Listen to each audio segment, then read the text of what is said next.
Hello, my name is Trydar. Today I'm going to be showing you how to build a village-sized Roman aqueduct in Minecraft. Let's get started. So let's take a closer look at our aqueduct. It's pretty simple, actually.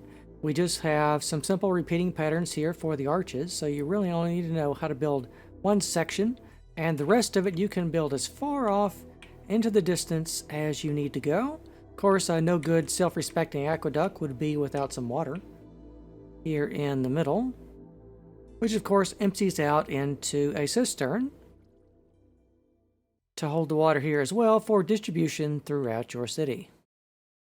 And if you want to from here, you can build a couple of other aqueducts that branch off of the cistern, going off in all other directions. But since the exact shape and size of that is going to be unique to everyone, I'm only going to be showing you here today a module for the aqueduct itself and of course the cistern. And from there, I will leave it to you to figure out exactly how you want to build and route your aqueducts and cisterns together. And I have done a number of Roman aqueducts over the years, but I think this is the one that's the village-sized, super survival-friendly aqueduct. I don't think you can get any, well, what I'm trying to say is that you really can't boil this down. Get it? Boil water? No? No? Well, anyway. You really can't boil this down much more than we have it done here and have it, and have it look nice enough to be worth building, I think.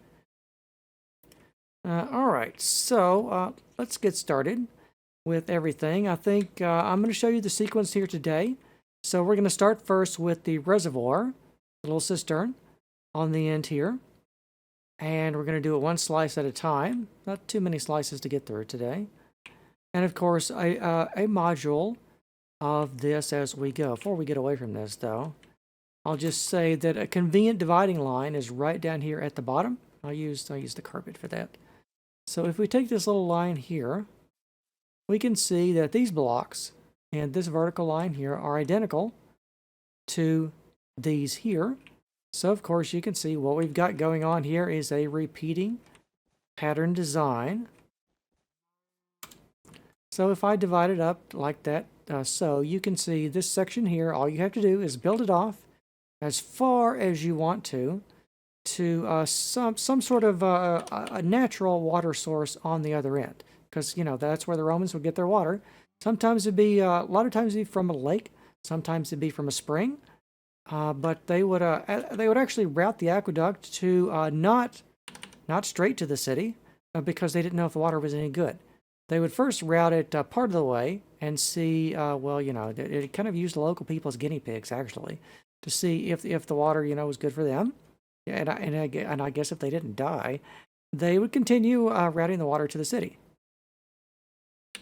So kind of like engineering by trial and by error.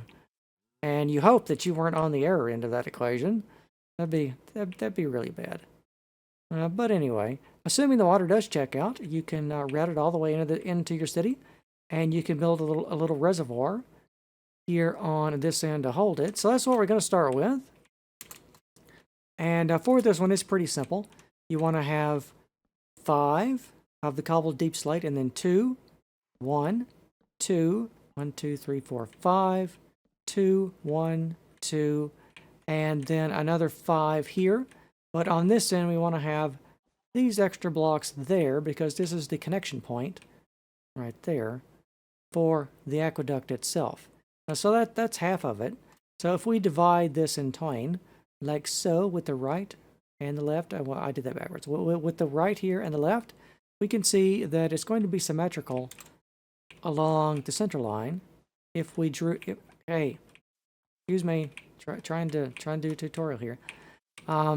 If we draw out our center line here and divide it, we can see that the blocks on the right are the same as the blocks on the left, just a mirror image. So as we go, I'm going to take a look at half of it because that's really all the information that you need. One thing you don't need is chickens. Come on, there we go. No animals were harmed in the making of this tutorial, at least not today. So from there, you want to count out 1, 2, 3, 4, 5 blocks of air, and then put down a 5-block cross here, and then another 5, and across, and a 5, and across, and so on and so forth, to lay out your aqueduct just as far off into the distance. I don't have a telescope. That'd be a really good one to use for this. Just pretend I'm holding a telescope. As far off into the distance over there as you please to go. I will say, as a caveat, if you want to have your aqueduct bend, you can kind of bend the pattern. You just have to do it as we go along. You would have to take the entire pattern here, and if you want to do like a 45-degree angle, instead of building it straight that way, you would have to take every block here and then shift it over a block as you build it, just for one section of the arches here. Conversely, if you want something a little more, not as severe, you can bend it, 2 blocks at a time, 3 blocks at a time, so on and so forth, just as much as you please. And those are really the only relevant angles. I mean, the rest of them, it would just be a little variance off of having a straight angle. But as you go here, you would just want to bend your center line and place all your blocks a bit over this way. And then you could have them go turn straight again, or have them go back that way, or this way, or that way, or that way. You're just, whichever way you want to have your crazy aqueduct system set up to go. So with that said, you might want to go ahead and do a bit of pre-planning, and go ahead and for the full length of your aqueduct, go ahead and site the bases of where you're going to want these to be. Because the reservoir here should be in or proximate to your city somewhere. So you probably already have a good idea where you want to build that. But the aqueduct itself, it's much more forgiving with where you want to place it. And because everyone's city is different, I can only show you the patterns. So for the next phase, really easy. Go around and place a ring of tuff, just like so, in the 5, 2, 1, 2, 5 pattern, all the way around, just 1 block level higher up.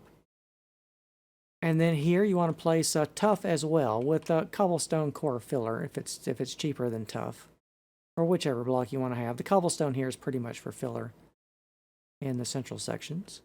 But anyway, once you do one of these bases, the others are all the same, for however many of these you have to build. All right, and to make it easier, if you want to, you can go ahead and flood your reservoir right here to fill it with water.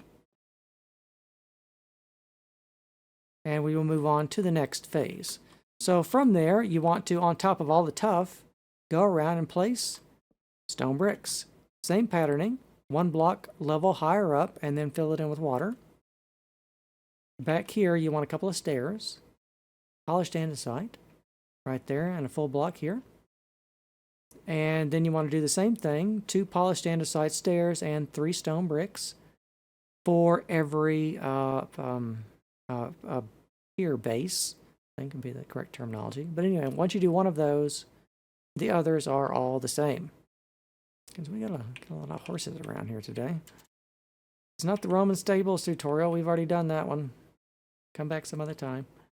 But anyway, next phase, we want to go on and build cobblestone on top of all the stone bricks in a ring for the reservoir. Just stack it up a block level. Not on top of the stairs, but just everywhere else. And same here for our aqueduct piers. 3 cobble, and once you do one of those, the others are all the same. All right, next phase, really easy. Stone bricks.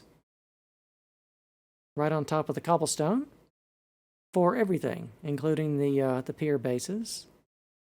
Right here.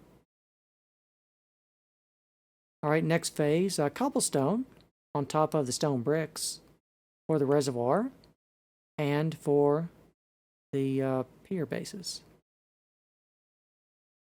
All right, next phase, stone bricks on top of the cobble for everything. You see done here. Next phase, cobblestone on top of the stone bricks. But we have a bit of diorite because we're putting in our arches now. Can we still see it? Kind of. We have, I've outlined, I like to outline the arches you know, like you see there. With, well, it's kind of out of distance, but I like to outline the arches here with diorite, as well as some detailing for the Roman stuff, just to make it look consistent and everything. But anyway, you've got one block of diorite here, and then 2 blocks, and then a central cobblestone. And once you do one of those, the others are all the same.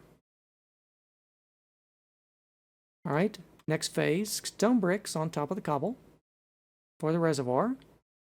And stone bricks and 2 diorite for our piers here. And once you do one of those, the others are, of course, all the same.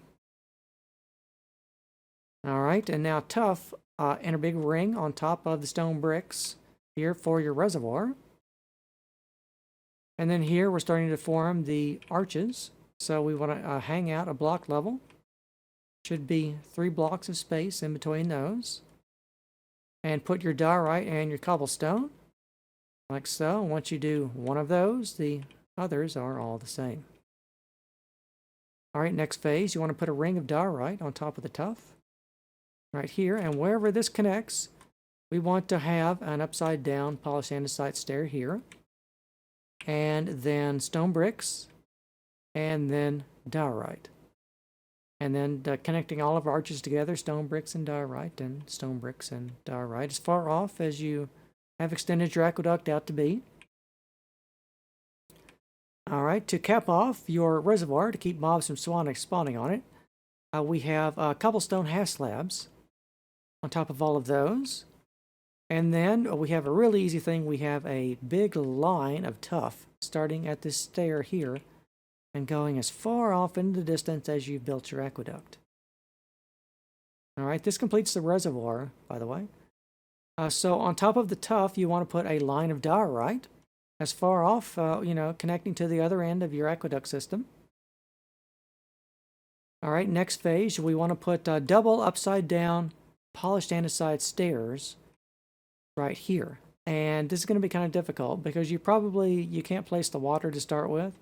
You're going to have to place probably some blocks along here first, and then place your stairs upside down polished andesite on the outside, just as long for the entire distance of your aqueduct, wherever it ends. And then you probably want to come back and break these blocks and place your water. And then you should have a nice satisfying bit of water here flowing down into your cistern / reservoir. All right, next phase, 2 blocks of diorite here. And then right behind that, we've got double lines of cobblestone half slabs on top of the polished andesite stairs for as far off as you have built your aqueduct. And for the last phase, we're going to skip a little bit. You're going to place 2 blocks of diorite here, 2 cobblestone half slabs, 1 block of diorite, and 1 cobblestone half slab right there. And once you have done that, your entire aqueduct system will be complete, and you can extend this as far off into the distance as you want. And as a note here at the end, I wanted to say you can extend the patterning up here at this point if you want to repeat these sections here and there and there. If you want to repeat these sections like that, and then you could just repeat these sections here in the middle to extend upwards the aqueduct if you want to. If you want to have, like a crossing aqueduct over the top, you need a taller one. So you can just extend these up taller than what I have done here. And you can connect multiple entrances and exits to your aqueduct here. Like I only have one shown on this face of the reservoir, but if you want to, you can build another one over here, or here, or over here. See? If you want, you could even have 4 branching off, going off into their own separate reservoirs. You could possibly fix it where if you wanted to, you can make a boat track out of this, I think, or maybe an ice road. I'm really not sure. That's not exactly my area of expertise, so I will leave that to you to figure out exactly what you would like to have your aqueduct system all set up for. So with that, I'd like to thank you very much for watching, and I will see you next time.